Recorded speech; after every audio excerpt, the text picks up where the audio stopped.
Seja muitíssimo bem-vindo aqui ao 10º módulo do curso Mestres do Capitalismo. Esse é um módulo especialmente legal aqui para mim, porque a primeira turma do curso Mestres do Capitalismo contou com 9 módulos.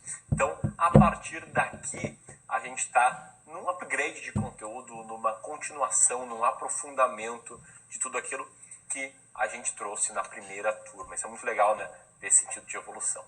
Mas, bom, nesse módulo aqui eu vou falar sobre gestão financeira empresarial, mostrando as diferenças que existem entre a gestão financeira pessoal, que a gente viu lá no início do curso, na parte de organização financeira, para a gestão financeira de uma empresa, em que a estrutura do fluxo de caixa é um pouco diferente, em que a estrutura do que você tem que analisar é um pouco diferente e em que as regras tributárias são bastante diferentes. Nessa primeira aula eu vou mostrar quais são os 5 passos para você ter o controle financeiro do seu negócio na palma da sua mão. Uma aula que está muito bacana e começa com tudo essa nossa série de 4 aulas. Beleza? Então vamos começar agora o conteúdo. Espero que você goste bastante e espero que você goste muito da nossa planilha de controle financeiro empresarial, que é o bônus dessa aula aqui. Vou sair daqui e entrar agora no mapa mental. Um grande abraço.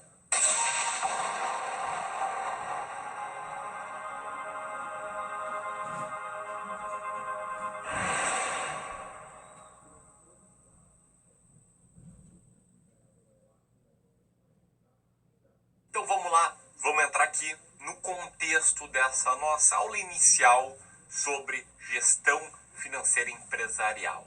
E um pouco de contexto, na primeira aula do módulo, sempre se refere ao contexto do módulo inteiro. A gente bateu desde o início aqui do curso do Mestres do Capitalismo, desde, na verdade, antes do curso começar, nos vídeos promocionais, que o curso seria dividido em 3 etapas. A primeira etapa é de organização financeira, no âmbito pessoal. Aí, módulos 1, 2 e 3 trataram disso. A segunda etapa era a criação, geração de renda, seja via construção de novas fontes de renda, seja via aumento das rendas que você já tem. E aonde a gente está? E aonde a gente está fechando aqui nesse módulo. E dos módulos 11 em diante, eu vou falar sobre multiplicação patrimonial, que nada mais é do que investimentos. Então agora, para fechar essa parte muito extensa, mas muito importante de criação de renda, que se você bem lembrar lá das primeiras aulas, eu entendo como sendo o segredo para quem quer construir um bom patrimônio, né? Aumentar aquela sua barra de receitas. Então, para fechar esse ponto, eu vou te mostrar as diferenças da gestão financeira pessoal, que a gente falou lá atrás, para a empresarial. E vou te mostrar como tomar boas decisões para o seu negócio com o auxílio da inteligência financeira, com o auxílio de boas práticas financeiras. O que a gente vai ver aqui? Justamente isso, boas práticas. O que fazer para controlar as finanças do seu negócio e conseguir, graças a isso, tomar boas decisões. E antes que você pense em parar esse vídeo, porque daqui a pouco você não está no quadrante de empresário, você é um empregado ou você é um autônomo, deixa eu dizer que isso aqui serve muito bem, 100% bem, para quem é autônomo e tem uma empresa, e para quem é empregado, se colocar a mentalidade correta, também pode crescer muito graças a esse conteúdo. Por quê? Porque você aumenta o seu valor intrínseco com esse conhecimento. O conhecimento financeiro é um conhecimento que pouquíssimas pessoas têm. Então, aumentando o seu valor intrínseco, você pode crescer mais rápido para chegar a posições estratégicas e pode contribuir ainda mais com a sua empresa, que se você bem lembrar do módulo 6, do módulo sobre empregado, é muito importante para que você consiga ganhar mais dinheiro. Então, ele serve, sim, para todo mundo. E agora eu vou dividir essa aula em 3 partes, começando te apresentando uma boa estrutura financeira, uma estrutura de fluxo de caixa, depois os 5 passos para ter pleno controle do seu negócio e te apresentar um bônus muito bacana, que é uma planilha de controle financeiro. Beleza? Então vamos lá. Qual é a lógica de qualquer negócio? Encontra uma necessidade, cria um produto ou um serviço, ou vende um produto ou um serviço para suprir uma necessidade de um grupo de pessoas, e esse oferecimento desse produto ou serviço é feito em troca de dinheiro. Toda empresa possui custos para manter o seu negócio de pé, desde despesas, que sempre acontecem todos os meses, faça chuva ou faça sol, até custos que acontecem a cada nova venda. E a equação é muito simples. O quanto você ganha menos o quanto você gasta vai ser o lucro. Se o lucro for menor do que zero, a empresa vai tender à falência. Se o lucro for maior do que zero, ela vai tender ao sucesso. É que eu peço uma licença poética para chamar lucro menor que zero de lucro, que na verdade se chama prejuízo, mas só para ilustrar muito bem a lógica simplificada de qualquer negócio. E dentro dessa lógica surge uma ferramenta muito importante para dar para você clareza sobre o negócio. E essa ferramenta se chama fluxo de caixa. E você consegue montar o fluxo de caixa da sua empresa, que nem um fluxo de caixa pessoal, a partir do momento que você pega todos os dias e lança tudo que entrou na conta, nas contas da empresa e tudo que saiu, categorizando, dando nomes aos bois, botando cada despesa e cada receita na sua própria categoria. E é sobre isso que eu vou falar, sobre o fluxo de caixa e a estrutura de um fluxo de caixa. Ele começa lá em cima com a linha de receitas, que são os valores recebidos. E aqui, quando a gente fala de fluxo de caixa, quando a gente fala de competência, o que eu me refiro é o valor que realmente entrou na conta. Não é assim, eu fiz uma venda de 10 mil reais, ele vai me pagar, eu vou lançar lá como receita. Nesse caso aqui do fluxo de caixa, não, só lança quando cair o dinheiro na conta. Exemplo, fiz aqui a venda do Mestres do Capitalismo, você se inscreveu, o dinheiro caiu na minha conta, eu vou lá e lanço como receita, com venda de cursos, no meu caso, com venda do Mestres do Capitalismo. Simples assim, fácil de entender. Depois vem os custos, que são contas que variam, são variáveis, pode ser chamado de custos variáveis, ao passo em que a sua receita varia também. Então elas são saídas de caixa, valores negativos que estão proporcionais, que são diretamente proporcionais às vendas. Exemplo muito claro, imposto. Se eu vender 1.000 reais, eu vou pagar um percentual disso de imposto. Se eu vender 10 milhões de reais, eu vou pagar um percentual disso de imposto. Então, aqui, a nossa alíquota efetiva, quando a gente paga de imposto, é muito próximo de 20%. Então, para cada 1.000 reais que a gente vende, para cada 1.000 reais de receita, a gente sabe que vai ter 200 reais de custos. Então, esse aí é um exemplo muito claro. Comissão de vendedores. É aquele caso em que sempre que há uma venda, há um pagamento de uma comissão, há um custo, aí uma saída de caixa variável. Compra de matéria-prima, mesma coisa. Terceirização de serviços, eventualmente também pode ser um custo variável, pode estar ligado somente às vendas. Depois dos custos vem as despesas, que é a diferença de despesa para custo é que despesa é fixa, ou seja, acontece todos os dias, faça chuva ou faça sol. Então são saídas de caixa que estão relacionadas à manutenção da estrutura, que independentemente das vendas vão estar lá. Alguns exemplos: montou um escritório, todo mês vai ter conta de luz. Ele pode variar um pouquinho, mas na maioria dos casos ela não vai variar conforme você vende, a não ser no caso de indústrias que tem que operar lá as máquinas, mas via de regra a conta de luz não vai estar ligada à receita. Conta de água também, telefone, contador, aluguel, salários, tudo isso são exemplos de despesas, de contas fixas que aparecem todos os meses para você. E depois disso tem os investimentos, que também são saídas de caixa, que não são necessariamente recorrentes, que não acontecem necessariamente todos os meses, e embora não estejam diretamente proporcional à receita, há uma expectativa de retorno futuro depois de ter feito esse pagamento, seja no curto prazo, no médio prazo ou no longo prazo. O que são investimentos? Compra de máquinas, por exemplo, você vende doces, vende alfajores, tem que comprar uma máquina aí, e com essa máquina você vai conseguir aumentar a sua capacidade produtiva e vender mais. É um investimento. Você coloca um dinheiro na frente para aumentar o patrimônio da empresa e, consequentemente, no futuro, há uma expectativa de aumento da receita. Publicidade também. Investimento em mídias pagas. Sabe aqueles anúncios no Facebook, no Instagram, no YouTube? São tratados como investimentos também. Você gasta na expectativa disso trazer mais clientes no futuro, isso gerar mais dinheiro para você no futuro e você ganhar dinheiro no futuro.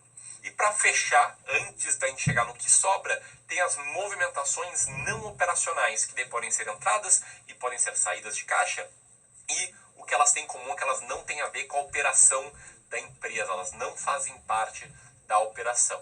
Exemplo, quando você contrai um empréstimo, entra dinheiro na sua conta, a empresa contrai um empréstimo de 10 mil reais, vai entrar 10 mil reais na conta. Isso não é receita. Não é receita, não é uma despesa, até porque despesa e custos são sempre negativos, não é um investimento. Entra e não operacional. E também tem aí o pagamento de empréstimo. Você vai quitar o empréstimo, isso, a parte de quitar o principal do empréstimo, não é uma despesa, não é um custo. Beleza?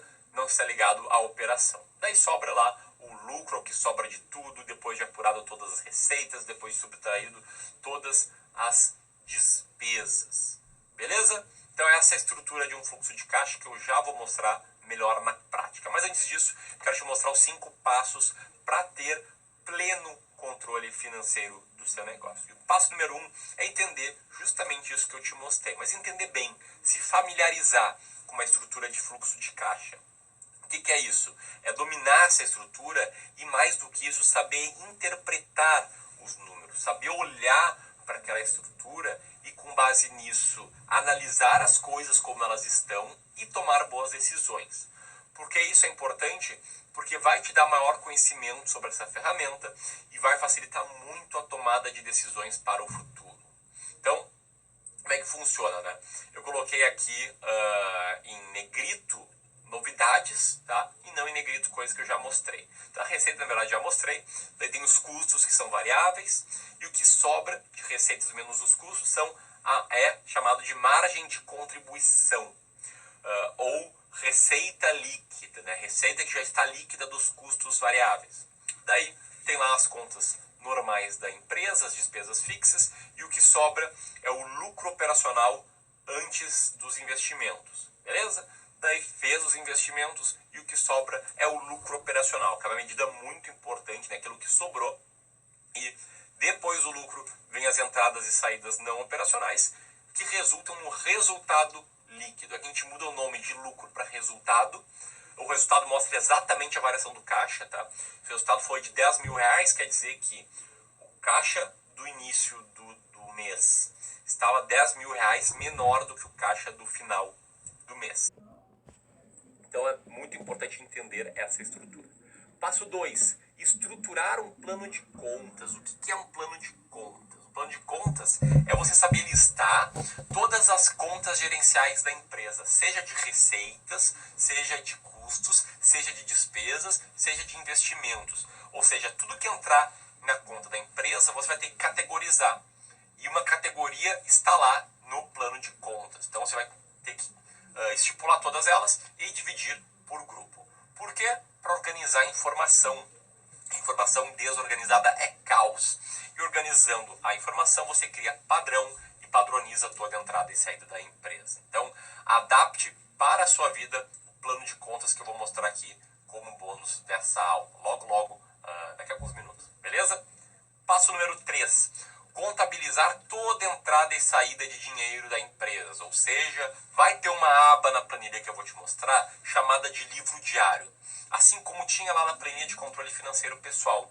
Só que aqui você vai ter que manter constantemente atualizado para sempre. Não é aquela história de 3 meses por ano. Tem que ser sempre, porque aqui o jogo se torna maior, se torna ainda mais importante e se torna uma situação de vida ou morte empresarial conhecer bem as finanças, beleza? Assim você vai transformar dados abstratos em informações tangíveis. Você vai transformar aqueles extratos bancários em inteligência gerencial, em informações gerenciais. Então, como é que deve ser a estrutura do lançamento de toda etapa, de toda a conta que entra e sai da empresa? Uma coluna com a data, uma coluna com a conta gerencial, uma coluna com o valor previsto, uma coluna com o valor realizado, uma coluna com a conta bancária que se movimentou e uma com a observação. E pode ver que tem algumas pequenas diferenças, né, para a nossa vida financeira pessoal, em especial essa questão aqui da previsão, o quanto a gente prevê que vai entrar de conta e o quanto realmente entrou. Então aqui a gente vai fazer um jogo já de conseguir ter uma certa previsibilidade do que vem pela frente na empresa, no fluxo de caixa da empresa. Aí vamos para o passo número 4, que é justamente falando no previsto, fazer um controle de contas a pagar e contas a receber. Então, além de lançar o que foi pago, prever o que vai ser pago e prever o que será recebido, porque isso vai te ajudar a planejar o fluxo de caixa e ter um controle melhor sobre o seu negócio. Então, como eu mostrei agora há pouco, diferentemente do seu controle pessoal, aqui no próprio livro diário você faz esse controle mapeando os gastos realizados e incluindo gastos previstos. Então, sempre que você for pensar em aumentar a equipe, por exemplo, em seguir o passo a passo do processo seletivo, definir lá um orçamento, coloque esse orçamento no valor previsto a ser gasto dos próximos meses. Então, sempre projete o impacto que novos custos terão nas finanças da empresa. E o passo número 5 é saber fazer as análises financeiras corretas. Então, seguiu todos os passos, você vai ter muita coisa interessante para analisar. Esse passo significa analisar essas coisas, para, de fato, aí, chegar naquele ponto mais esperado em que você vai ter essa informação organizada para tomar as suas decisões. A gente vai ver com mais detalhes como tomar decisões inteligentes na próxima aula. Então a gente tem aqui os 5 passos e agora eu vou te mostrar a planilha de controle financeiro e empresarial. Só que é muito importante a gente alinhar que essa planilha aqui, ela tem vários pontos que a gente vai ver melhor aí ao longo das próximas aulas. Então aqui eu quero focar nas 2 primeiras abas, a aba de plano de contas e a aba de fluxo de caixa diário, tá? Então esse link você não vai conseguir editar, porque você não vai ter acesso à edição. O que você faz? Tem que estar logado com uma conta do Gmail, vem aqui em arquivo e faz uma cópia, beleza? Criou uma cópia, aí você vai passar a ter plenos poderes sobre a edição da planilha. E essa planilha a gente colocou um pequeno script para transformar os dados mais em informações gerenciais, para deixar mais com uma cara de software, tá? E esse script ele é meio que deixa um menu aqui do lado e você pode viajar entre as abas dela por aqui. E para isso, quando você clicar num desses botões, eu agora cliquei no botão 2, por exemplo, vai começar a executar o script e vai aparecer na tela do seu computador um pedido de permissão, autorização necessária. Você continua, você pode dar autorização tranquilamente para utilizar esse script, mesmo se o Google disser que é um script que eles nunca verificaram, é aí de um fornecedor confiável. Então você permite e a partir daí, nesta planilha, você vai conseguir usar esse menu. Ok, para a aba de previsão, clica lá e vai, beleza? Isso é só um detalhe, tá? O que eu falei nessa aula foi sobre o plano de contas e sobre a aba diário. O plano de contas é isso aqui. São as entradas da empresa e as saídas categorizadas. E o que você tem que fazer aqui é editar conforme a sua própria realidade. Então, Clube do Valor, por exemplo, tem receita de gestão de carteiras, né, que é a receita da GM Brasil. Depois tem receita de vendas mestres do capitalismo. Aí você vai editando cada uma dessas colunas aqui para a sua própria realidade. E isso inclui colocar aqui o nome dos seus bancos, dos bancos que você tem conta, tá? Então, Banco Itaú, por exemplo. E na parte variável, tem alguns custos padrão que todas as empresas vão ter. E tem também coisas do tipo comissão para o comercial 1. No nosso caso, é comissão para o Zuckerman. Depois, comissão para o Cláudio, que são as pessoas que trabalham aqui na área comercial. A única coisa que está meio já prevista para todo mundo é a parte de despesas, porque são despesas comuns aí a todas as empresas. Então, mas se faltou alguma coisa, você pode colocar como outras, ou até mesmo colocar aqui como outro tipo, alguma despesa que não esteja sido prevista. A única coisa que eu não recomendo é incluir novas abas, em especial se você não é um expert aí em Excel, beleza? Então, plano de contas, você estrutura o seu e na aba de fluxo de caixa diário, o que você faz? Você vai colocando a data, quando está previsto e quando foi realizado de entrada e de saída. E aqui vai ter um menu que vai estar aderente ao plano de contas em si. Então, por exemplo, coloquei lá, receita de gestão de carteiras, aqui eu vou colocar a receita de vendas mestres do capitalismo como exemplo, que foram aí receitas estimadas, né, nesse exemplo que a empresa teria tido. Então coloca o valor realizado, categoria, observação, conta movimentada, vamos botar aqui o Banco Itaú, que foi o banco que eu cadastrei, e aí você faz isso diariamente conciliando o extrato bancário com dados da empresa. E na terceira aba, na aba de fluxo de caixa, eu não vou mostrar aqui as análises, só vou te mostrar que aqui você coloca o ano e vai puxar o fluxo de caixa, qual foi o resultado da empresa de tempos em tempos. Então, digamos que a conta aqui do Itaú tivesse começado com 50 mil reais, você tem que preencher o saldo inicial de cada uma das contas. Nesse exemplo hipotético, eu só coloquei receitas, teve faturamento de 12 mil reais, finalizou um mês que tinha começado com 50 mil com 62 mil. Então, aí você consegue bater o resultado líquido com a alteração no caixa. Beleza? Eu sugiro que você fuce bastante essas primeiras abas e sugiro também que você não vá para as próximas abas sem assistir às próximas aulas, beleza? Na turma 1 do Mestres, eu compartilhei essa planilha no final do módulo. Aqui eu quis compartilhar já desde já para testar essa forma de entregar essa informação muito valiosa. Qual o takeaway? O que a gente viu aqui é só o básico, tá? É só o início da parte de gestão financeira. É o mínimo que você precisa saber. E acredita no que eu falo quando eu mostro, quando eu bato na tecla de que uma boa gestão financeira pode ser a diferença entre o crescimento do seu negócio e a estagnação. Pode dar muita clareza, pode te mostrar, eventualmente, produtos e serviços que não dão resultados, espaço para melhorar, contas muito altas que você tem que cortar e aí por diante. Por isso, jamais negligencie o controle do fluxo de caixa. Tente se adaptar a essa planilha ou a alguma planilha qualquer. Beleza? Tenha ele na palma da sua mão e faça com que os centavos batam. Como exercício, eu vou querer que você estruture o plano de contas da sua empresa e do seu negócio. Para fechar, não poderia deixar de fazer uma menção aqui legal, a empresa ForBlue. É 4Blue, Blue de azul. Empresa que fala justamente sobre isso, que eu fiz lá uma consultoria deles e eu aprendi bastante sobre gestão financeira empresarial graças a eles. Então fica aqui meu agradecimento e entre nós é isso. Nos vemos na próxima aula. Grande abraço e até mais.